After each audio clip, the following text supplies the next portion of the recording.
Greetings, Guardians, my name is Bife here. So, one of the highly appreciated parts of the final shape that wasn't what people expected was to see the arrival in-game of Luzaku. She is our first example in-game of a Hive Guardian that has chosen to ally herself with us, or perhaps more accurately, to just not attack us on sight. She has openly declared that she no longer holds any allegiance with Savathun's brood, and has quickly garnered her own small fanbase within the community.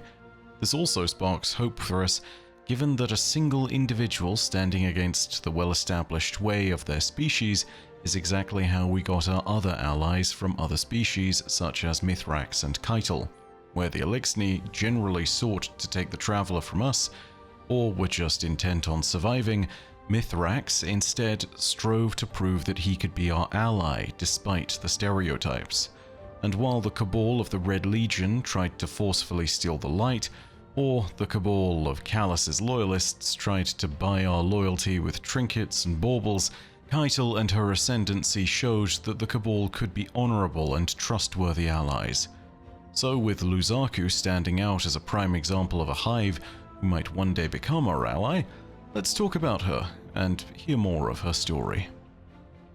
So if we want to start learning about Luzaku, we actually need to take a trip back in time and go back to the Witch Queen.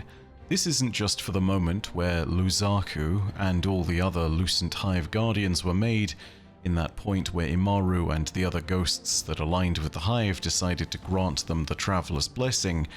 It's also the first point in any part of the lore where Luzaku is mentioned, and she is mentioned in the Lucent Tales lorebook. This documents the perspective of various Hive ghosts and their newly risen Hive Guardians. This is also where we see the perspective of her ghost, Yulok. Her ghost is a very curious creature. Yulok is a ghost who has adopted Hive practices of old and scripture very closely, including their practices of brutality. Yulok mentions ancient Hive victories spoken of in the Books of Sorrow, such as the victory over the Harmony at the Giftmast, and he mentions the practices of the Sword Logic, going even as far as to encourage Luzaku to crush the ghost of a city guardian. But Luzaku, quite notably for the lorebook's purposes, makes a different choice. Take a listen to the excerpt. Rise again, Luzaku. Ayat, rise and take back the logic this heretic won in your death. Yes, arm yourself and lay low the Guardian Scourge. The false inheritor of the light has grown fat on your weakness. To whittle him thin is to make yourself strong.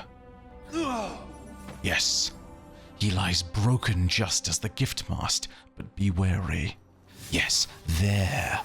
His ghost awakens him again, and your victory is soured. Mind the bullets, bathe in the metal rain and be cleansed, not drowned.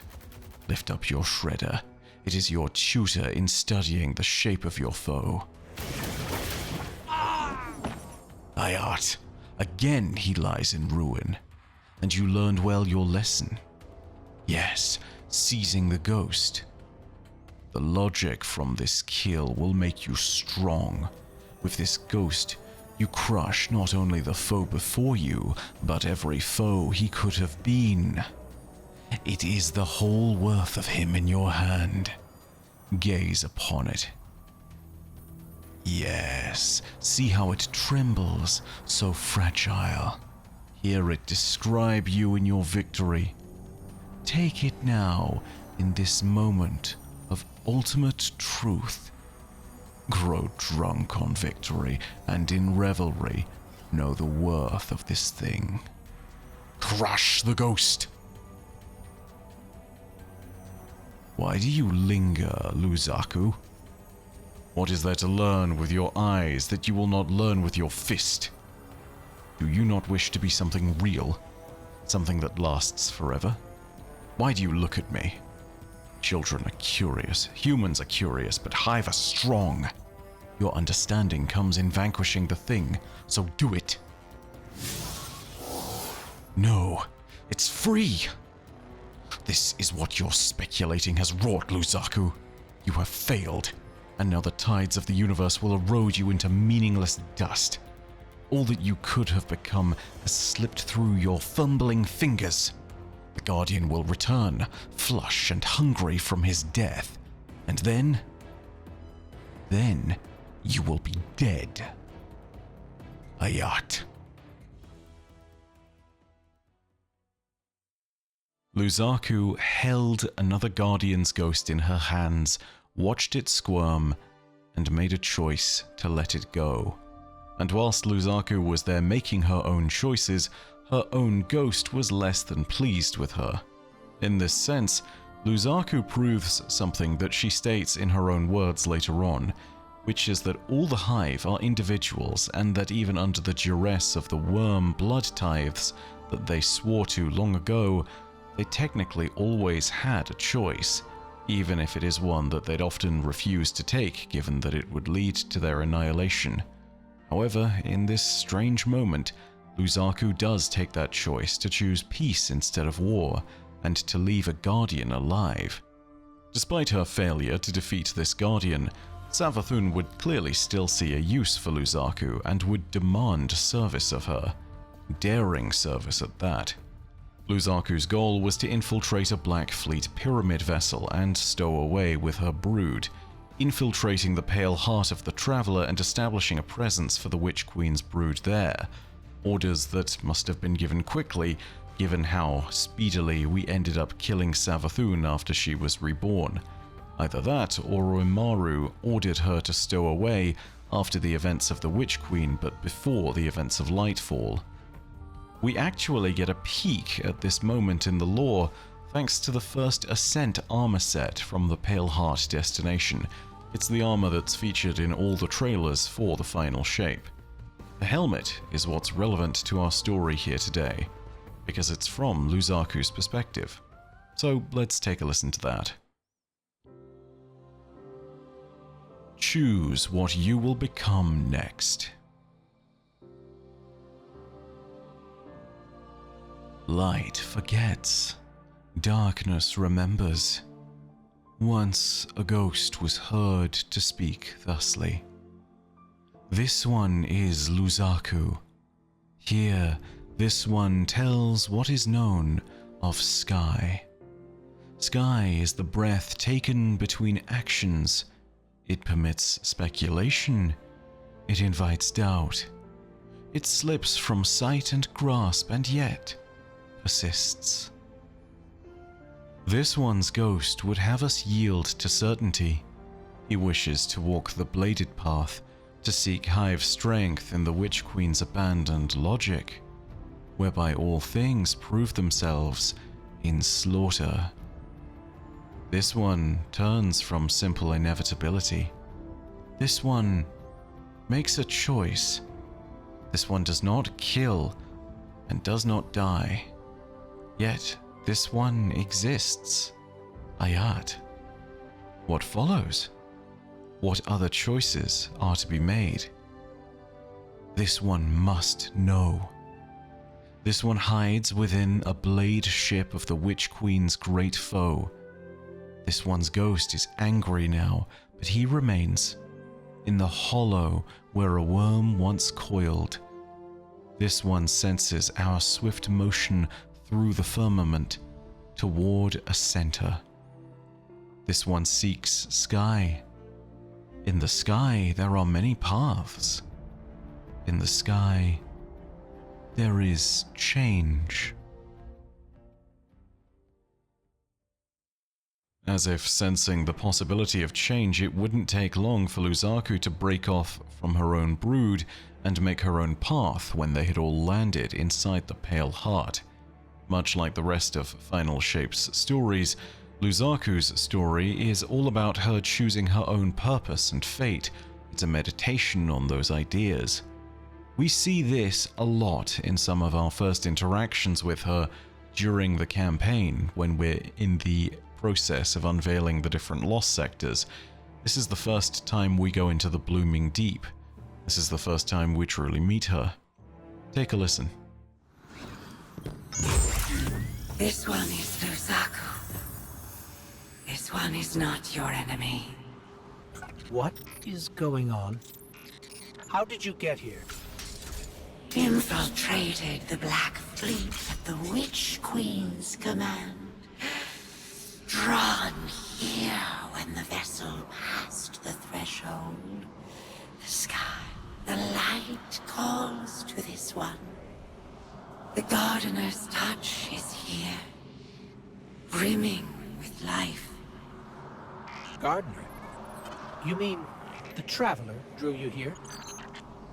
Are we not all reborn for a purpose? If this is a trick, The sky is too bright here for shadows of deception. Do the Gardener's bidding. This one will not interfere with its message. Cade, Crow, we're clear for you to transmat in. This fissure hasn't been infected yet. Luzaku, thank you. What will you do now? Contemplate. Protect. Plan. This one's place is here. Defiant to the all-aged lie. We all have our purposes. You're staying to protect this place? And your kin. They attacked us. We are all our own individuals. This one cannot control them. They do as they feel is right. This one does not agree. We should get back to Zavala and Ikora and tell them what we found. Walk in the sky, Guardians. Luzaku makes it clear in this moment that she has made her own choice to follow the Traveler's light to a new possibility. This is a choice she has made independent of the rest of her brood. It's also a choice that could potentially have been part of Savathun's plans, but it's far too soon to assume anything. If Savathun was able to predict that Luzaku was going to leave the rest of the brood, then maybe her actions do play into the wider schemes of the Witch Queen, but it's not easily clear to see now. If you play Excision and face the Witness in the final climactic battle of the final shape, you can actually fight alongside Luzaku there. And in the Queen's Part 2 adventure, you can also find Luzaku fighting at your side, near the very end. I'm not sure if that's relevant to Savathun's plans yet again, but I think it is worth keeping in mind for the future, especially seeing as Savathun was trying to tip our hands about the combination of the light and darkness in that moment and was trying to prompt us in a certain direction. If you replay Luzaku's Lost Sector, The Blooming Depths, you can also get some instances of unique dialogue with other NPCs. I'm not sure if this is all of them, but these 4 instances are the ones that I managed to capture. One of them is with Crow, one of them is with Mara, one of them is with Mithrax, and one of them is with our ghost. Take a listen. The sky greets you. The Lucent Hive's very own Black Swan event. Greetings, Luzaku. I am Queen Mara of the Awoken. This one knows of you, Queen of Light and Dark. But this one does not know Swan. For our conversation, it is a metaphor used to describe an impactful, unexpected event that is later rationalized with the benefit of hindsight. You are an outlier. I am guilty of rationalizing, giving a definition to your existence and purpose to fit my own biases. And what has the Queen of Light and Dark defined? That you are a component of a piece of logic I am only now beginning to fully understand. That you are a part of something greater. A component of a bomb yet to detonate, that in isolation defies knowing. And in this, I concede to my own biases. You defy definition. This one is intrigued by your perspective.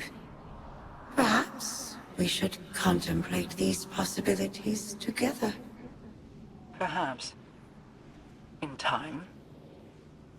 but I am not yet ready to put my emotions aside. I doubt many are. The sky greets you. I'm glad you're still here. I know there isn't much time to talk right now, but a part of me always hoped there would be a chance for peace with the Lucent Hive. But it never felt possible. A single raindrop is not an ocean, but a single raindrop can begin a flood. Sometimes, all it takes is one person making the right choice to give others the courage to do the same. Be the example. Perhaps there will never be peace under the sky. This one cannot see the future. But this one wishes for a better one. For all. Why waste this gift we were given with hatred, with conflict? The sword was a lie, and yet still so many choose to believe it. Yeah. Even in the face of the truth that the witness betrayed the Hive, it's like they're too far gone to walk back what they've become. Even the Lucent Brood. We were not given grace. We were told who we were, what atrocities we wrought, and many stepped back into their old truths. Forgetting really can be a gift. It is the sky's truest gift. Liberation. Be safe, Luzaku. Perhaps one day the flood will come. The sky greets you. I greet you in the light, Guardian. I apologize if my decorum is lacking. It is difficult to trust your kind. This one understands. This one does not judge. It is how the humans must have felt on seeing you, Kel of the Sky. Yes, that is true. Tell me, Luzaku, what is it you are doing here? Contemplating the light, and this one's role in it. The future is full of terrifying possibilities. This one feels both free and shackled to a destiny of others' making. A sense of burden I have heard echoed in other Guardians, yes.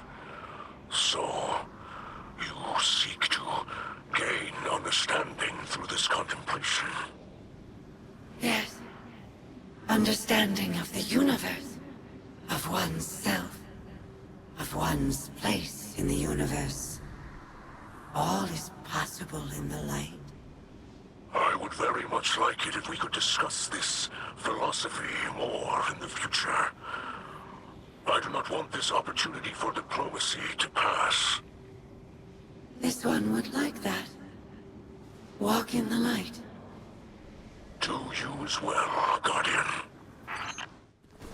The sky greets you. Luzaku, you haven't rejoined the other Lucent Hive. No. This one seeks different truths. This one will follow her own path. And Savathun is okay with that? The Witch Queen does not desire control. And yet, freedom is a prison, and choice is a cage of our own making. I don't understand. Neither does this one. But in time, all things can be revealed. We'll leave you to your contemplation, then. Walk in the sky, ghost. I think Mara, Mithrax, and Crow's different bits of dialogue with Luzaku are the most interesting bits here, because all of them point towards the idea that Luzaku is just the first of many different, friendly Lucent Hive that we'll meet, and that she is about to be one of a few individuals who come forward at some point in the story, yet to be told, and allow other Hive to make their own choices. Combine this with the fact that there's lore suggesting that the worms of the Lucent Hive brood in particular don't need to be sated anymore by the blood tithe, and that they're instead consuming the light, and it's growing within them, and suddenly you've got a pretty interesting story potentially in the making. The Hive could be rigid traditionalists and stay with their overlords such as Savathun or Xivu Arath, or they could be radicals and they could believe that they have the ability to make choices for themselves, just like Luzaku. I don't know if we'll see something as dramatic as Luzaku breaking away to form her own splinter brood, but I certainly wouldn't rule out that possibility, and I would definitely see it as a cool possible side plot that could play out and even be the entire storyline of an episode somewhere down the line. For now though, that's the lore that we know about Luzaku, the first friendly Lucent Hive Guardian that we've ever fought alongside properly. If you enjoyed the video today, go ahead and leave a like, and also leave your own thoughts down below in the comments section. Tell me simply this: do you think we can trust Luzaku, or any other hive for that matter? It's been discussed a lot at depth, but I want to go ahead and hear your thoughts. Also, if you want more Destiny lore content, hit subscribe and the bell next to subscribe to turn on those email notifications. But as per usual, know that your viewership, as always, has been quite enough for me, and that in the meantime, my name is Bife. Rhodacia ad Astra. I'll see you, Starside.